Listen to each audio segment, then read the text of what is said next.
तो आदाब, नमस्कार, गुड इवनिंग, सत श्री अकाल। एक बार फिर आप तमाम लोगों का स्वागत है क्राइम तक की कहानी के इस एपिसोड में। उम्मीद है पूरी फैमिली अच्छी होगी, अपना और अपनों का ख्याल रख रही होगी। मैंने कई ऐसी कहानियाँ आपको सुनाई, कई ऐसी कहानियाँ हुई जो ऐन कत्ल के बाद की थी या ऐन कत्ल के पहले की। बहुत सारे मियाँ बीवी ने एक दूसरे के कत्ल किया हाल के वक्त। कभी पत्नी ने पति को मारा तो पति ने पत्नी को मारा, और कत्ल के बाद की ये साजिश बेनकाब हुई। आप लोगों तक कहानी पहुंची, मैंने कई कहानियां सुनाई। उसके बाद कत्ल से पहले की साजिश की कहानी भी सामने आई, कत्ल के बाद की भी सामने आई।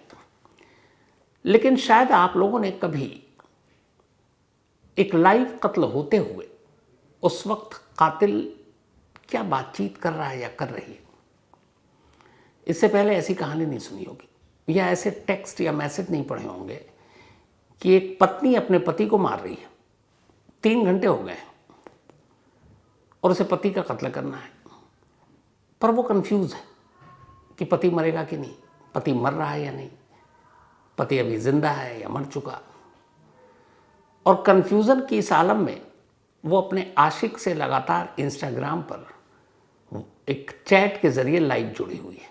यानी एक तरफ वो अपने घर के अंदर अपने पति का कत्ल कर रही है और दूसरी तरफ उसी वक्त वो अपने प्रेमी के साथ इंस्टाग्राम पर चैट के साथ लाइव जुड़ी हुई है। न सिर्फ जुड़ी हुई है बल्कि हर चीज़ बता रही है। अब मैंने ये किया, अब ये हो रहा है, अब ऐसा हो रहा है, तुम बताओ क्या करोगे, तुम बताओ इसमें, अब सजेस्ट करो अब क्या करना चाहिए, और नहीं तो तुम आ जाओ मदद के लिए। इस पूरे चैट को कोई पढ़ ले, रोंगटे खड़े हो जाते हैं।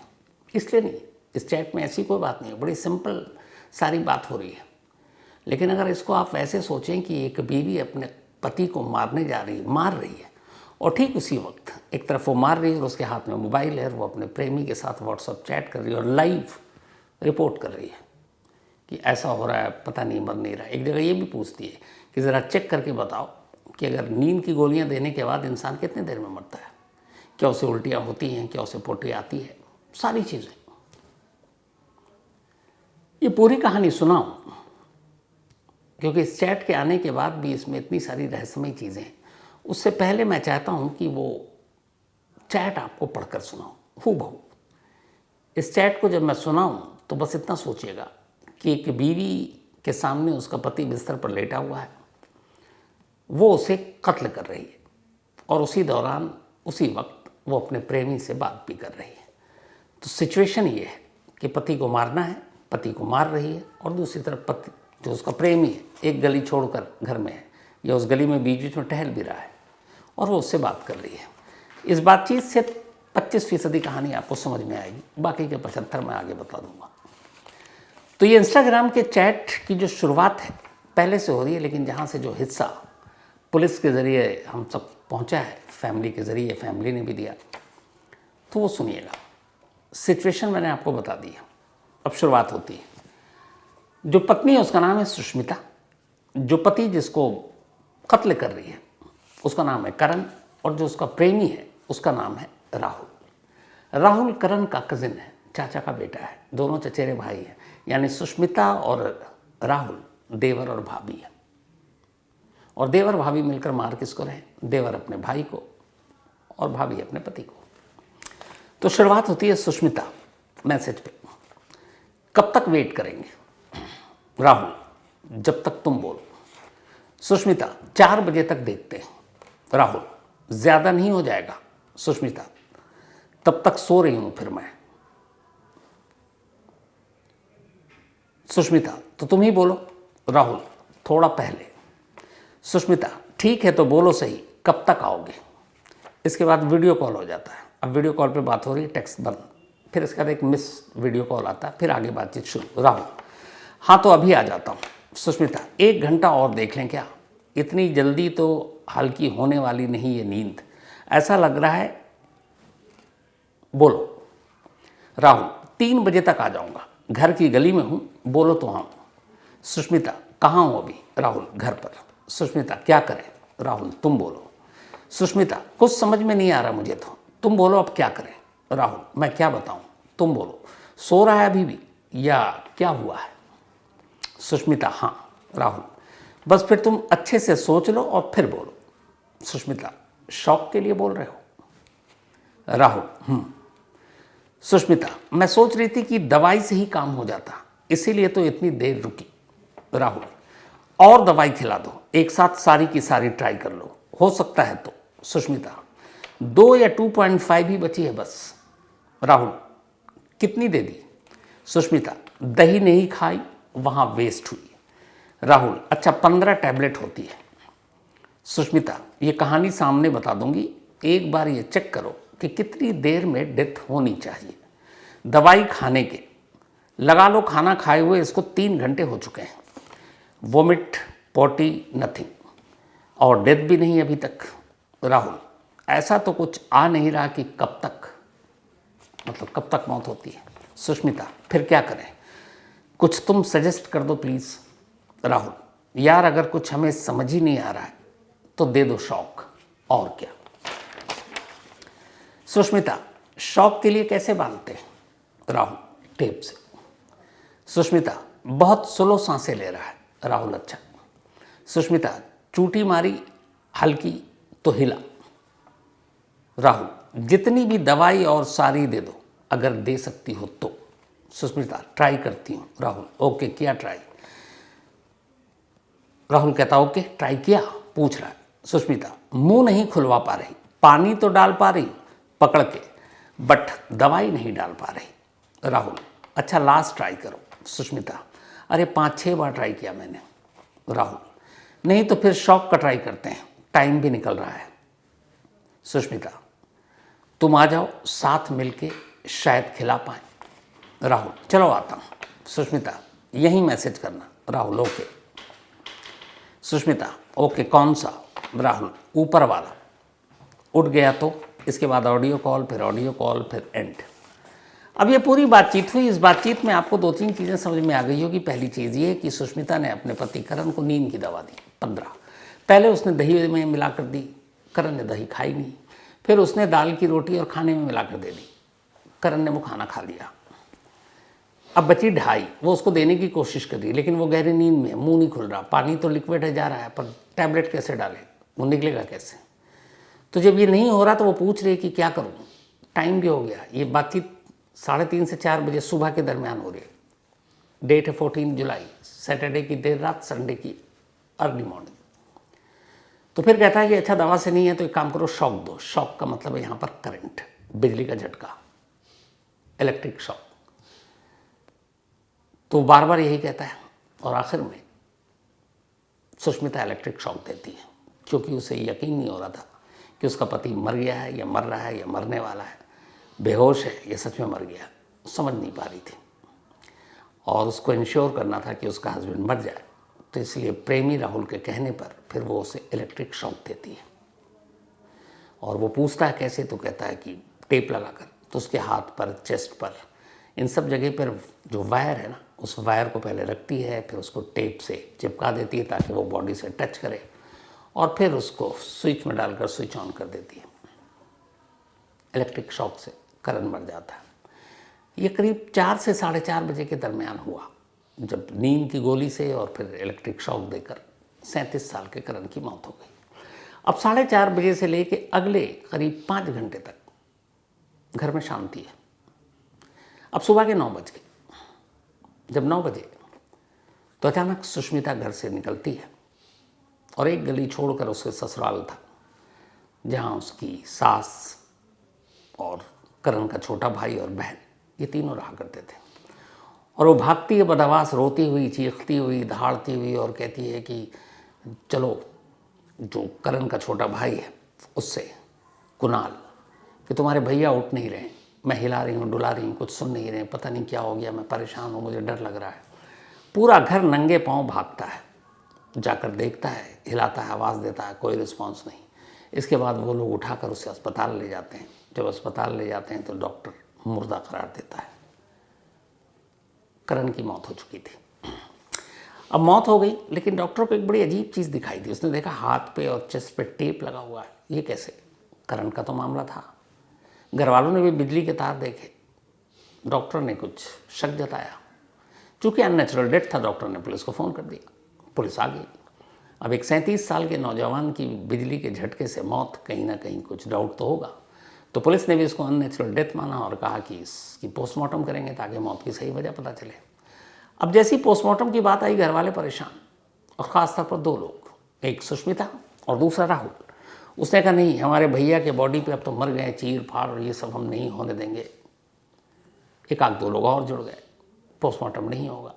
घर वालों ने, फिर माँ ने, सगे भाई ने भी कहा कि अब क्या, भाई तो चला गया, क्या पोस्टमार्टम, क्या चीर फाड़। तो पुलिस वालों के आगे जाके एसीपी तक पहुंच गया कि पोस्टमार्टम मत करवाइए, लेकिन पुलिस को ये था नेचुरल डेथ। पुलिस ने कहा नहीं, पोस्टमार्टम तो होगा। फिर घर के बड़े बुजुर्गों ने कहा नहीं, होना चाहिए। इसके बाद पोस्टमार्टम के लिए लाश को भेज दिया गई सरकारी अस्पताल दीनदयाल उपाध्याय, दिल्ली में ही। अब मॉर्चरी में उधर पोस्टमार्टम संडे को ही हो रहा है, मंडे को बॉडी मिलनी है। पूरा मोहल्ला सोगवार, सब अफसोस, और सुष्मिता को लेकर हर एक के दिल में हमदर्दी कि इस जवान उम्र में वो विधवा हो गई, और सभी अफसोस जता रहे हैं, अब बॉडी मिलने का इंतज़ार कर रहे हैं। ये कहानी का पहला पार्ट है। अब दूसरा पार्ट ये है जो इससे पहले का है कि करण नोएडा की एक कंपनी में जॉब करता था और उसका काम था प्रोडक्ट को एनालाइज करना कि ये प्रोडक्ट ठीक है कि नहीं है। ठीक ठाक नौकरी थी, पढ़ा लिखा था। 10 साल पहले उसकी शादी सुष्मिता से हुई थी। वो भी पहले जॉब करती थी, फिर उसको एक बेटा हुआ, उसने जॉब छोड़ दी और ये लोग उत्तम नगर दिल्ली में रहा करते थे। शादी के कुछ दिन के बाद सुष्मिता ने अपने पति से कहा कि हम लोग यहीं अलग रहते हैं माँ बाप से तुम्हारे। तो जहाँ पे करण रहता था उसकी एक गली छोड़कर करण ने एक दूसरा घर खरीद लिया और वहाँ वो अपनी बीवी सुष्मिता और बेटे के साथ रहने लगा। एक गली छोड़कर उसकी माँ और छोटा भाई और बहन रहने लगी। सब कुछ ठीक चल रहा था, घर परिवार सब। करण के चाचा का एक बेटा था, उसका नाम है राहुल। 2 साल पहले 2023 में अचानक राहुल और सुष्मिता, देवर और भाभी के बीच इश्क पनपने लगा। दोनों में इश्क हो गया। अब दोनों छुप छुपा कर मिलने लगे। इधर करण की नौकरी ऐसी थी कि वो लेट आता था, वक्त पूरा मिलता था। सुष्मिता घर में अकेली रहती थी और देवर भाभी का रिश्ता किसी को शक भी नहीं, खुलकर मिलते थे। धीरे धीरे ये वक्त बीता, 2 साल हो गए। अब ये लगा कि कब तक यूं ही मिलते रहेंगे, कुछ फाइनल। तो सुष्मिता ने फिर राहुल से कहा कि देखो, करण के पास बहुत प्रॉपर्टी है, पैसे हैं, नौकरी से अच्छे खासे पैसे सेव कर रखे हैं। अगर करण को हम लोग रास्ते से हटा दें तो उसकी सारी प्रॉपर्टी, पैसे हमारे, और फिर बाद में मैं तुमसे शादी कर लूँगी, फिर हम एक नई ज़िंदगी शुरू करेंगे, प्यार वाली ज़िंदगी। करण भी आ गया बातों में। उसने कहा ठीक है भाभी। अब दोनों प्लान करने लगे। प्लान ये कि ऐसी मौत हो जो नेचुरल डेथ दिखे ताकि पुलिस को शक ना हो, और फिर आराम से हमारी नई ज़िंदगी की शुरुआत। अभी लोगों ने सोचना शुरू किया तो फिर ये हुआ कि नींद की गोली डाल देते हैं खाने में, हार्ट अटैक लगेगा, मौत हो जाएगी। प्लान हो गया। 13 जुलाई की रात आती है, लास्ट वीक 13 जुलाई, सैटरडे का दिन, सैटरडे की रात। नींद की गोली राहुल खरीद कर सुष्मिता को दे देता है। सुष्मिता रात को सबसे पहले दही में, चूँकि करण को दही पसंद, वो दही में उस मेडिसिन को पीस कर मिला देती है। लेकिन इत्तेफाक से उस दिन करण का दही खाने का मूड नहीं था, उसने दही खाई नहीं। अब कई गोलियां बर्बाद। सुष्मिता को लगा कि ये तो प्लान ख़राब हो जाएगा। खैर उस दिन दाल की रोटी बनी थी और सब्जियां थी। अब सुष्मिता ने उस दाल की रोटी और सब्जी में बाकी की नींद की गोलियां, करीब 12.5 टैबलेट मिलाकर खिला दिया। रात करीब 11 से 12 के दरमियान, लेट उस दिन खाना खाया क्योंकि नेक्स्ट डे संडे की छुट्टी होती करण को। करण चला गया सोने, लेकिन सुष्मिता की आंखों में नींद कहाँ, क्योंकि आज की रात तो उसके लिए क़यामत की रात है। आज छुटकारा मिलना पति से, वो जागी हुई है। अब वो जाकर सो गया। बीच बीच में वो जाए और देखे, उसे लगे कि नींद की गोली का असर हुआ कि नहीं। और फिर 2 बजे से वो राहुल से चैट करना शुरू करती है। राहुल भी चूँकि एक गली छोड़कर रहता था, उसी गली में वो टहल रहा परेशान कि पता नहीं इस घर से क्या रिपोर्ट आएगी। और वो फ़ोन पर, मतलब इंस्टाग्राम के चैट पर गाइड कर रहा है। फिर करते करते 3:35-37 हो जाता है। जो मैंने आपको पूरी चैट सुनाई है 3:30 से 3:45 के बीच की है, थोड़ी देर पहले। तो अब पूरी रात ये लगते रहते हैं, लेकिन ये है कि नींद की दवा से कंफ्यूज कि बेहोश है कि मर गया, सांसें हल्की हल्की आ भी रही हैं। तो फिर यही आइडिया था कि दूसरा ऑप्शन वो इलेक्ट्रिक शॉक और आखिर में बिजली के झटके और उसके ज़रिए करण की मौत। तो ये कहानी ख़त्म। अब पार्ट 3। संडे को इस मौत का खुलासा हुआ। मंडे को पोस्टमार्टम के बाद बॉडी को सौंप दिया गया। अभी तक पूरा मोहल्ला, सारे रिश्तेदार सुष्मिता के साथ हमदर्दी, सुष्मिता का रो रो कर बुरा हाल। इस उम्र में विधवा हो गई। किसी को कोई शक नहीं, क्योंकि पति पत्नी के बीच में कभी कोई ऐसा रिश्ता भी नहीं था कि लड़ाई झगड़ा होता, नॉर्मल लाइफ। तो और भी शक नहीं। हाल के दौर में जो पति पत्नी इतने मारे गए उसके बावजूद किसी को शक नहीं, तो सोचिए अच्छे रिश्ते होंगे। लेकिन अब पोस्टमार्टम के बाद बॉडी आती है, बॉडी घर में आती है, पूरा मोहल्ला परिवार जुटता है। उसके बाद तमाम विधि विधान के साथ शमशान ले जाया जाता है और वहाँ अंतिम संस्कार कर दिया जाता है। पोस्टमार्टम रिपोर्ट अभी आई नहीं है। अंतिम संस्कार करने के बाद सारे रिश्तेदार घर लौटते हैं। जब घर लौटते हैं तो एक परंपरा रही है कि कोई शमशान से आए तो पहले उसको नहाना चाहिए, घर में दाखिल होने से पहले। तो सभी पुरुष नहाने चले गए। इत्तेफाक से शमशान से आने के बाद जो राहुल है, सुष्मिता का प्रेमी, वो भी करण के भाई के ही घर गया नहाने के लिए। यानी कि करण का जो भाई, करण के भाई के घर गया नहाने के लिए, कुणाल।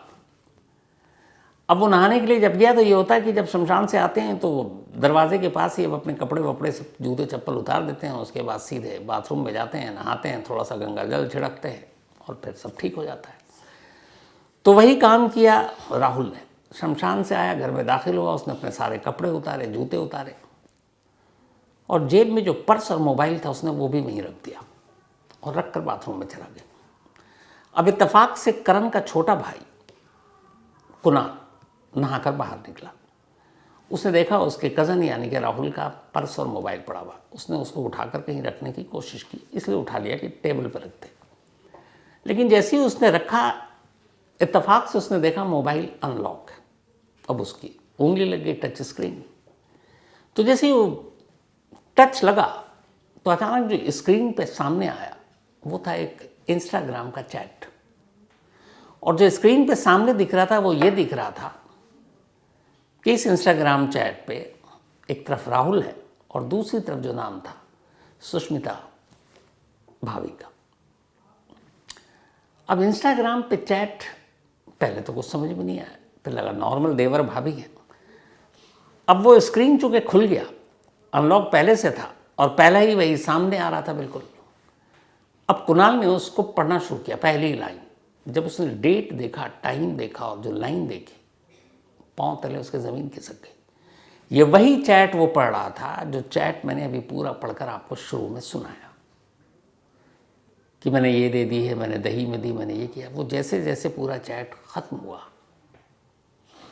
अब तक जो अपने भाई की मौत को एक नेचुरल, एक ऊपर वाले का वो मानकर चल रहा था, उसकी आंखों के सामने अंधेरा छा गया कि ये तो उसके भाई का मर्डर है और कातिल कोई और नहीं, खुद उसकी अपनी बीवी और उसका अपना कज़न, चाचा का बेटा है। फ़ौरन भाग कर गया वो अपनी माँ के पास, अपनी बहन के पास। बहन नैन्सी ने देखा। इन लोगों ने फ़ौरन उस चैट को मोबाइल में वीडियो बना लिया एविडेंस के तौर पर, क्योंकि उन्हें पता था अब ये मोबाइल पुलिस को देना है। वही मोबाइल का वीडियो जो बनाया उन्होंने वो आपको स्क्रीन पर दिखाया और जिसको ट्रांसलेट करके मैंने आपको पूरा सुनाया। अब इन्होंने जब चैट देखा, माँ और बहन ने, उनके पैरों तले ज़मीन खिसक गई। अब क्या करें? इधर ये है कि इससे पहले कि राहुल बाहर आए और मोबाइल मांगे, ये सभी पुलिस स्टेशन की तरफ भागते हैं और पुलिस स्टेशन में जाकर, चूँकि उधर पुलिस ने भी अननेचुरल डेथ का मामला दर्ज किया था लेकिन कुछ नहीं किया।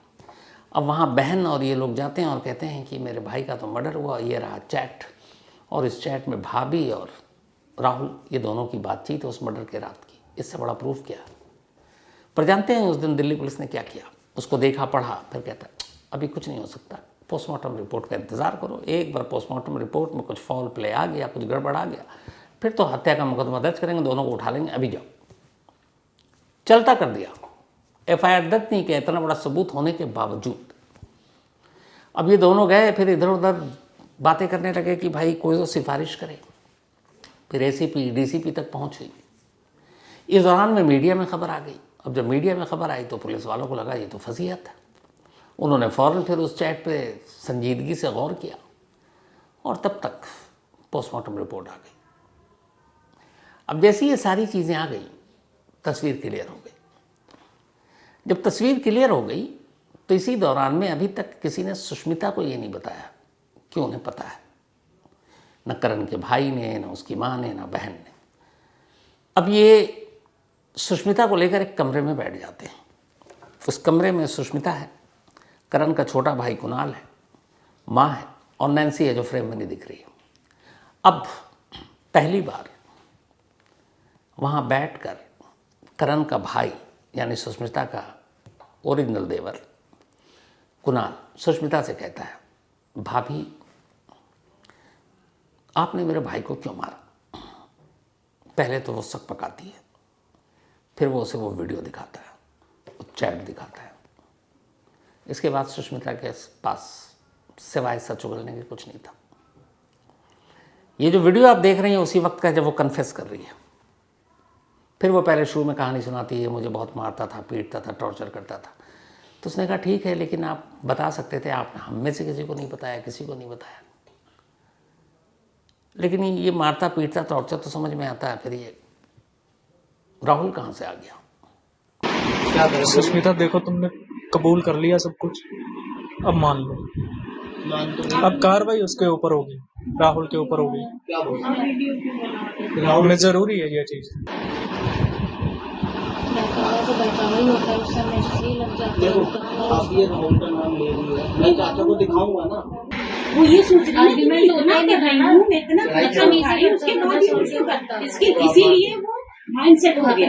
इसको ये तो सोचना चाहिए था, मैं घर चला रही हूँ, वो मेरा घर तो बना रहा है। तो वो तो मम्मी मारती है ना, यहाँ पे तो मुझे मार देता था। बोल जाओ राहुल ने वो आदमी दिखाता है सबको, मैं ठीक हूँ, सब ठीक राजी है। हो गई, हाँ इसलिए बस सर्कमस्टेंसेस वो होते हैं ना, सिचुएशन होते हैं, क्योंकि दिल करके मार मम्मी ने दिल तो आपने इधर क्यों नहीं से करती? दुख एक करती थी मिनट, ना, मम्मी को भी पता ही है। आंटी एक माँ अपनी मम्मी एक दिन मैं पहले कह रहा हूँ तो कितने मुझे भी मारा झगड़े, था।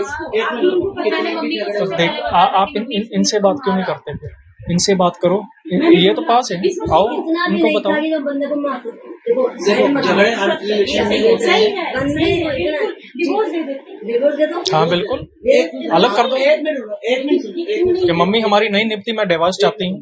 पति का ख्याल नहीं आया, किससे का? बच्चे का भी नहीं आया।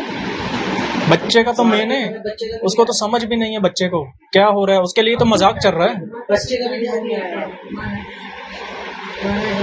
एक मिनट रुको, चुप रहोगे, किसी का ध्यान नहीं आया, अपनी माँ का नहीं आया, किसी का नहीं आया। सुष्मिता अपना जुर्म कबूल कर लेती है अपने ससुराल वालों के सामने इस वीडियो में, कहती है हाँ मैंने मारा। इसके बाद अब राहुल को बिठाया जाता है, घर वाले राहुल से पूछते हैं और राहुल भी एक्सेप्ट कर लेता है। जब दोनों एक्सेप्ट कर लेते हैं इसके बाद पुलिस को फ़ोन किया जाता है। ये जो वीडियो में आप देख रहे हैं इस वक्त बैठी हुई सुष्मिता जो कन्फेस कर रही है, इस वीडियो के पूरा होने के ठीक आधे घंटे बाद इसी घर में पुलिस आती है, सुष्मिता और राहुल को अरेस्ट करती है मर्डर के चार्ज में और अपने साथ ले जाती है।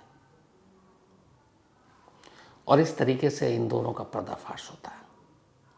एक और पत्नी के हाथों एक और पति का कत्ल, एक और साजिश बेनकाब, और आखिर में हाथ क्या आया? अभी यंग है राहुल, पूरी ज़िंदगी बर्बाद। सुष्मिता अब जेल में रहेगी, पति को अपने हाथों से मार डाला, खुद अब सलाखों के पीछे। 7 साल का बेटा, माँ भी नहीं रहेगी अब साथ, पिता का साया पहले ही माँ ने छीन लिया।